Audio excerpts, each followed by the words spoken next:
안녕하십니까, 박희락 교수입니다. 오늘은 어머니와 국방에 대해서 한번 말씀드리고자 합니다. 제가 나름대로 그동안 연구한 바를 중심으로 국민들에게 이제 국방에 관한 그 정론을 말씀드리고자 노력을 해왔는데, 사실은 구독자가 그다지 늘어나지 않아서 저도 사람인지라 사기가 좀 떨어져 있었습니다. 근데 최근 구독자들을 분석을 한 것을 우연히 보게 되면서 조금 희망을 가졌습니다. 최근 증대된 사람들이 이제 100%가 30대와 40대고요. 그 중에서 여성들이 72%를 차지한다는 겁니다. 여성들한테 조금 인기가 있구나. 그렇다면 어머니의 역할을 저는 알기 때문에 다시 어머니들한테 한번 호소하면 좀 되겠다, 이런 생각을 하게 된 거죠. 한국의 경우에는 어머니들, 특히 여성들께서 훨씬 더 진취적이고 책임감도 강합니다. 행주산성이라는 자체가 우리 남자들이 잘 못하니까 여성까지 행주 치마에 돌을 담아서 던져서 일본군을 물리쳤기 때문에 붙여진 이름이라는 거 아니겠습니까? 저는 어렸을 때 이제 박신자 선수가 막 농구대회에서 이기는 거, 이게 기억이 생생하고요. 박세리 선수를 비롯한 여성 골퍼들이 세계에 나가서 국위를 선양하고 있지 않습니까? 남자보다는 여성에 대한 그 신뢰심이 이제 더욱 큽니다. 근데 여러분들 잘 아시다시피 국가 안보가 잘못되면 가장 피해를 받는 것은 여성입니다. 역사를 보니까 몽골 시대에는 우리가 패배하고 나서 국녀라는 제도가 있었더라고요. 결혼도감까지 설치해서 이제 몽골 남자들을 위해서 한국 여자들을 이제 그 공출해서 보내는 겁니다.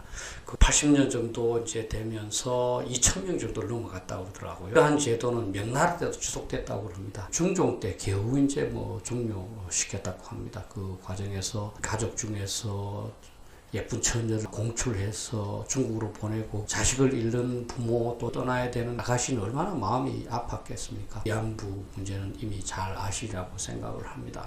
어머니들께서 여기에 관심을 가진 것 자체가 우리 안보가 심각하다는 것을 본능적으로 느끼지 않았나, 이렇게 생각을 합니다. 동물들을 보면은 엄마 동물이 대부분 중심이 됩니다. 그때는 말할 필요 없고 들깨라든지 사자, 표범, 이런 사나운 짐승일수록 엄마가 중심이 되더라고요. 디스커버리라는 이 다큐멘터리 프로그램을 자주 보는데 거기에 보면 사자의 생활이 아주 많이 나옵니다. 근데 보면 사자는 목의 중심이고요.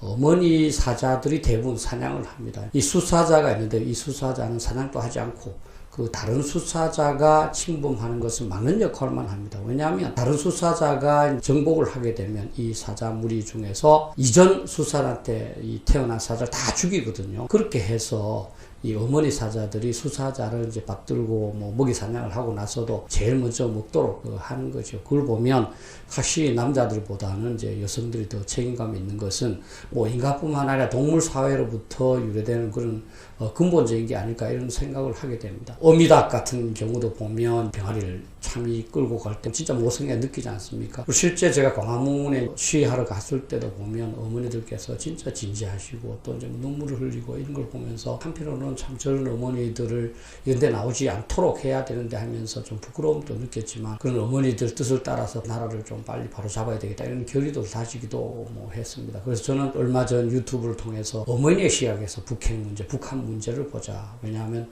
어머니 그만큼 신중하면서도 다각적인 측면에서 본다. 그래서 북한이 핵무기 폐기를 한다 했다고 해서 속거나 그러지는 않는다, 이런 말씀을 드린 적이 있습니다. 어머니들한테 들어가서 음악 듣고 이제 편안을 즐기라고 말씀드리고 싶은 마음은 굴뚝 같습니다만 현 상황이 그렇지는 않는 것 같습니다. 그래서 몇 가지 부탁을 좀 드려야 되겠습니다. 첫째, 남자들을 좀 용감하게 만들기 위해서 좀 노력해 주십시오. 대부분의 남자들은 여성한테는 용감하게 보이고 싶어 하거든요.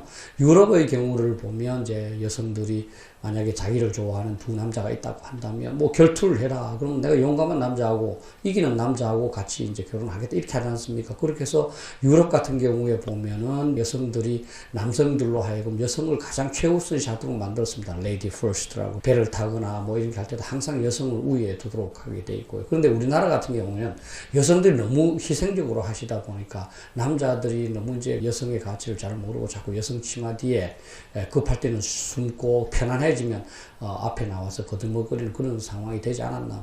두 번째는 남자들 중에서도 용감한 척하는 남자, 이 경계해야 됩니다. 평소에 큰 소리 치고 자기가 모든 것을 하려고 하는 남자 치고 실제 행동을 통해서 그렇게 하는 사람은 별로 많지 않습니다. 오히려 묵묵하게 말하지 않다가 어떤 유사시에 대응하는, 조용히 그 대응하는 그런 사람들이 진정한 남자라고 할 수 있는 거죠.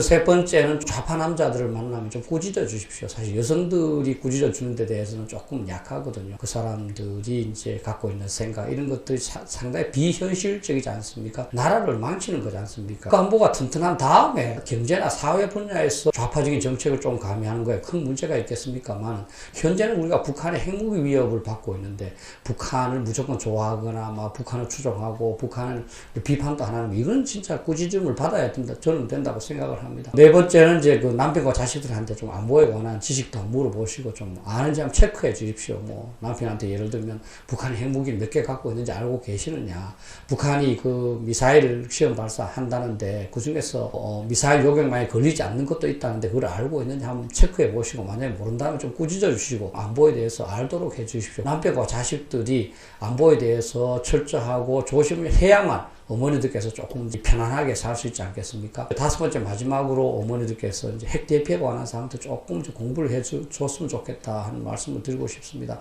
왜냐하면 남자들은 잘 공부를 하지 않거든요. 몇 년 전에 핵전쟁에서도 살아야 한다 라는 제목의 책을 만들어서 보관을 했고, 또 인터넷에 이 PDF 파일로 공개를 해두었습니다. 아마 그 제목으로 찾으시면 여러분들 충분히 파일을 찾으실 수 있을 겁니다. 그것을 보면 핵전쟁이 발발했을 때 그 핵폭발 위력은 어떻고 어떻게 하면 살 수 있는지가 상세하게 나와 있습니다. 한번 참고해 주셨으면 좋겠습니다. 어머니들한테 집안에서 음악 들으시고 편안하게 들으라고 말씀드리고 싶은 마음이 꿀떡 같습니다만 현 상황이 그렇지 못함을 안타깝게 생각합니다. 하도 답답하니까, 이게 닥터 스트레인지라는 어벤져 시리즈에서 야가모토의 눈이라고 그래서 신통력을 발휘하는 그런 이 도구거든요. 그거라도 이제 쓰고 나와서 우리 신통력으로라도 우리나라의 안보가 좀 개선되었으면 좋겠다, 이런 생각을 합니다. 가장 그 쉬운 말로 여성은 약하지만 어머니는 강하다는 그런 말씀이 있지 않습니까? 비록 조금 힘드시지만 다시 한번 안보에 관심을 가지시고 우리나라를 좀 더 튼튼하게 만드는 데 기여해 주시면 감사하겠습니다. 그리고 다시 한번 구독을 감사드립니다. 감사합니다.